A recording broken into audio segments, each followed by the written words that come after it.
Moskvada MDB Xarici İşlər Nazirləri Şurasının iclası keçirilir. İclasla bağlı ən son məlumatları Rusiyadakı xüsusi müxbirimiz Fərid Əkbərov təqdim edəcək.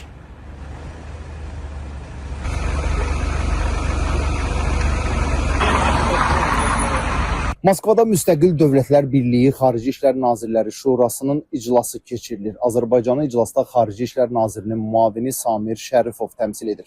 Rusiya Xarici İşlər Nazirliyinin Qəbullar evində keçirilən iclasda gündəmdə duran beynəlxalq və regional məsələlər barədə fikir mübadiləsi aparılacağı və bu qeyd olunan MDB-nin 35-ci il dönümü kontekstində birlik formatında prioritet iş sahələrinin müzakirə ediləcəyi bildirilir. Xatırladaq ki, 2026-cı ildən MDB-yə sədrliyi Türkmənistan edir.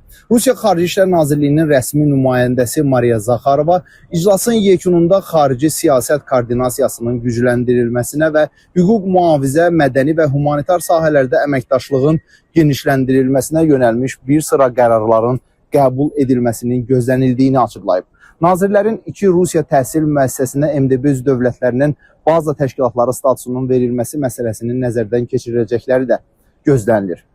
Bundan əlavə iclas zamanı MDB daxilində çox səviyyəli nazirliklər arası məsləhətləşmələr planının və MDB üzv dövlətlərinin Xarici İşlər Nazirlikləri arasında genişləndirilmiş tərəfdaşlıq üzrə fəaliyyət proqramının 2025-ci ildəki icrasının nəticələri ümumiləşdiriləcək.